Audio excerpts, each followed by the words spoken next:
Alrighty, so I just wanted to make a quick video talking about maybe who you should go for on this new 40 million celebration special thank you draw, because there's honestly some pretty decent picks in here. So if you're unaware, they're going to be doing, you basically get tickets from this from logging in over the next 2 weeks. There's a login event for it, so you're going to get tickets. I think you get the first like 6 or 7 tickets in a row, and then they switch up and give you a couple items here and there. But you will be able to go through the entire banner and get all of the rewards just from the free tickets, which is really, really nice. And the SSR rate is up from 3% to 7%, which is honestly a huge boost. That's over double. And it's kind of sad because I feel like in a lot of other gacha games, like, don't get me wrong, there are gacha games that have worse rates than the one that we play, but I've played games with 7% rates, and it's so good. It's so fantastic. I would love if the rates, I don't even need them to go to 7%. If they went to 5%, that would be fantastic. But anyways, let's look at these rewards and maybe help you choose on who you might want to actually pick up. So at the 100 reward, you can choose between Derriere, Lilia, and Zaratros. And these are all pretty decent pickups. If you're a newer player and you don't have Derriere, this should be your #1 priority, because Derriere is still, to this day, the best unit for running Howlix Demons, or Crimson Demons, whatever you want to call them. But she's fantastic. You basically just, build up cards over time and then use your ult to nuke down the boss on the last phase, and it's always been like the strat that you use for that. And until they come out with a new single target red attacker that deals like massive damage or anything like that, she's probably going to stay in that role for best unit for Howlix for a long time. So Lilia of Desire is the next one. She's honestly not really useful for a whole lot of stuff. I would say if you already have Derriere, or you don't need dupes for her at all, and you're not wanting to get Zaratros, because Zaratros isn't great for a lot of things, but there's a couple of niche PvE events and stuff like that he can be really good on. Because if you don't know, basically if he doesn't crit, he deals a ton of extra damage, and sometimes for PvE event bosses and stuff like that, they have really high crit resistance and stuff like that, so you can actually use him to get really big damage off.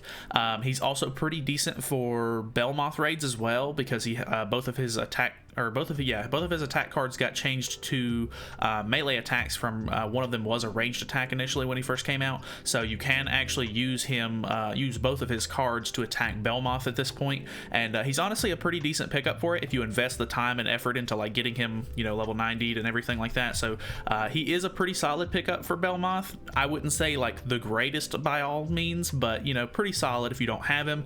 And then I would say if you don't need these two, then maybe go for Lilia, because she just has the least like amount of usefulness as far as I'm concerned. I actually really like the design of Lilia, but her whole thing is to be kind of used on sort of like the Festival King team. Not really her sole purpose, but she's pretty decent on that team, and even then that team is nowhere near meta, so I wouldn't recommend it. Moving on to the second stage, these are actually really solid pickups.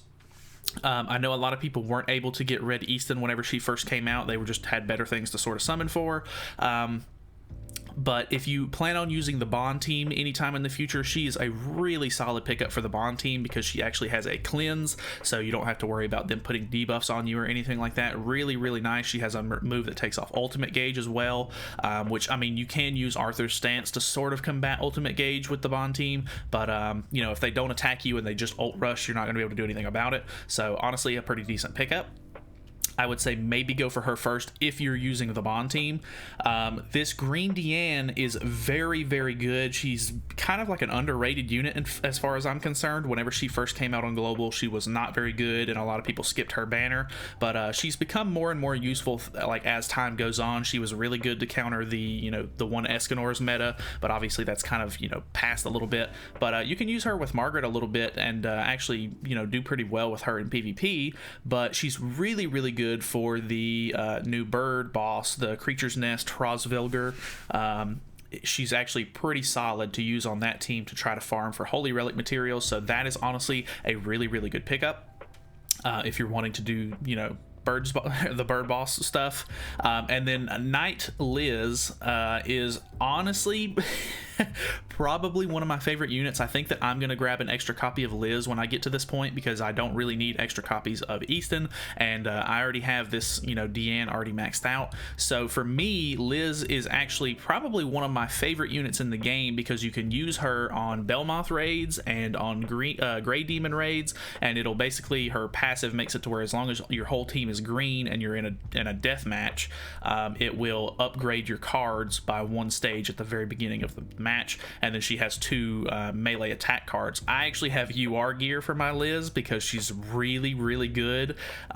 If you like try to use her effectively on Belmoth, like she's like a must-have in my opinion. So if you're looking to try to increase your Belmoth raids, or you're just like proficiency in them, I would definitely recommend picking her up. Even with the 7 Catastrophes event that they just did, where you got to fight the different 7 Catastrophes members for the exchange shop materials and stuff like that, you could end up using this Liz as long as you made sure your team was all green units. You could use this Liz in fights like that, because they consider it to be, I guess, death matches, because you're using yourself and a co-op partner. So she has a ton of use, honestly. I'm not saying that she's like the best pickup by all means, but for me personally, she's really good. I think if you don't have her, Fighter Deanne might be the best pickup, just because she's pretty useful in not only PvE but PvP as well. So yeah, I would say maybe go for Fighter Deanne over the rest of them, but you know, if you already have her or you don't really want to get dupes for her, maybe pick one of the other 2. So yeah, moving on to the last one. So this one is a really interesting pickup, because we got Lostvayne Meliodas here. This is the blue one from the Ragnarok chapter 1, and he's honestly not too great. His passive pretty much makes it to where, you know, if you like whenever you start the match, however many ultimate move gauge orbs the enemy team has, I think he can pretty much copy their ultimate move gauge, or like gain ultimate orbs depending on how many they have. I can't remember exactly how it's worded. So he can be pretty decent for ult rushing, but unless you have him like completely like 6'6" or whatever, his ult isn't gonna be, you know, I mean, it's good, don't get me wrong, but it's not like really good unless you have him like really high ult leveled. Valenti is pretty decent as well. She has some pretty interesting, you know, moves that she can do. She can disable skill effects, kind of like Chandler does, but all together, I don't think her usefulness is really there anymore. She was kind of an interesting character when she very first came out, but she kind of dropped off. And I mean, she's okay, but you just kind of have to invest into her, and she requires an interesting gear set. I think you want to boost her crit resistance because of the way that her passive works, and just overall it might take a little bit more investment than you're looking for, but altogether, if you don't have her, she's still a pretty solid pickup. And then lastly, we have the regular blue Ludo CL, and I honestly think if you don't have this Ludo at all, you even getting him at 1/6 wouldn't be the worst thing in the world, because you can use him as an association to gain his grace, which makes it to where you can't be, you know, stunned, petrified, or frozen for the first 2 turns of the match on whatever character he's associated to. So that's honestly such a good, you know, thing to have, because if you're using like ult rush or anything like that, you can put him as the, you know, sub slot, or you can put him as the associated unit, and then, you know, just rush ult with that character. They can't stun you, they can't lock you down at all, so that way you can try to get your ult off, which is honestly pretty solid. So just having that grace effect would be a really big plus. Like I said, Lostvayne is kind of okay, not really all that good of a pickup in my opinion. If you don't have him and you want him, he's a pretty decent pickup, because I already had red Lostvayne completely like maxed out on costumes and stuff like that. They do transfer over to this Lostvayne, so that's kind of a nice thing. But yeah, I would say if you don't have Ludo, maybe get him. You do have to, you know, power him up and everything, so his association actually gives you decent stats, of course. But altogether, I think that grace is going to be an interesting enough pickup that it would be the most worth it. But I know that a lot of people don't summon on some of the catastrophe banners because they're not really all that great in value. So if you don't have this Valenti, she's also pretty solid as well. So I would say definitely choose between those 2, and if you don't want those 2, maybe go for Lostvayne. Or if you already have Lostvayne and you just want to try to get an extra copy to make his ult hit harder, that would also be a solid pickup as well. So that's pretty much it. They don't have anything super crazy on the banner itself. It's basically just a bunch of coin shop stuff, but you know, there's a couple of odd characters here and there that are actually pretty decent. So altogether, it's a pretty interesting banner, some free stuff for you. So yeah, hopefully this helped. Just wanted to give you sort of a rundown on the characters that you can choose from, and maybe who you want to get the most value out of. But that's it from me. So hopefully you guys enjoyed. Thank you guys so much for watching. Feel free to subscribe for more content in the future, and I'll see you guys in the next one.